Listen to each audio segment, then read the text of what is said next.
So in terms of like my company name, Unoma House, right? That the house is Haus, the German way of spelling Haus, but it's an ode to my African roots and my European German roots in my family. And so Unoma is Igbo. It means beautiful home. So we are essentially the house responsible for creating beautiful homes, right? Right.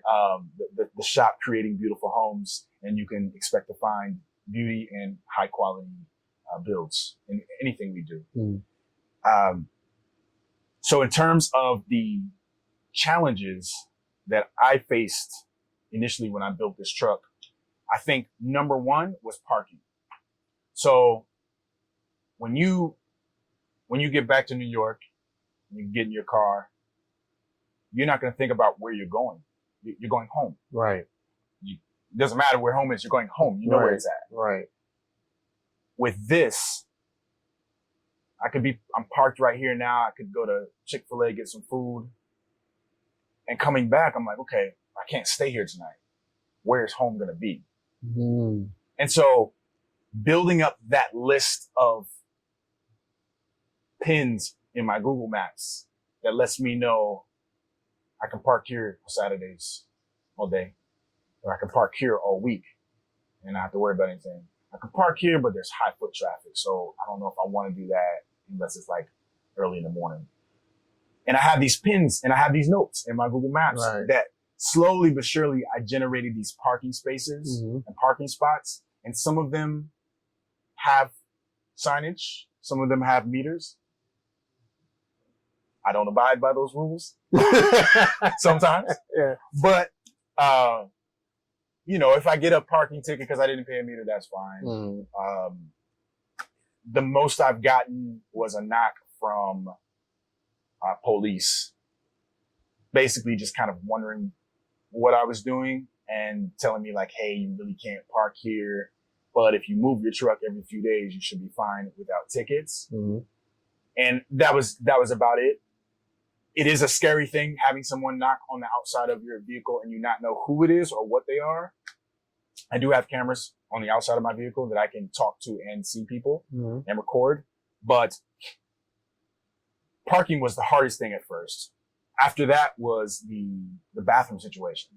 So I actually didn't have a toilet at first when I came back to LA. And everybody knows that struggle when you get up in the morning and you got to go. Yeah. And when it's cold, it's worse. So I'm in this truck. It's 40 degrees in LA. I don't have a bathroom yet. So I'm going to keep it 100. Yeah. I had jugs.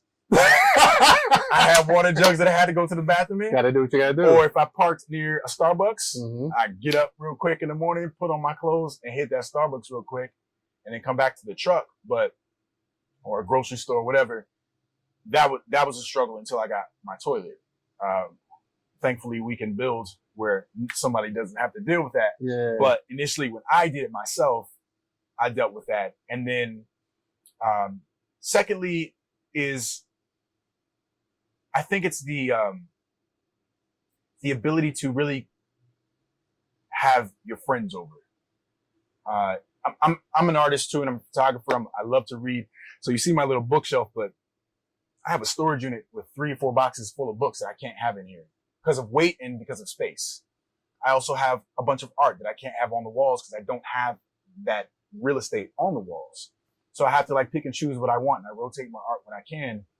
But that and having people in here is something that I do miss because I can't have more than like 8 people in here comfortably, 6 people in here comfortably.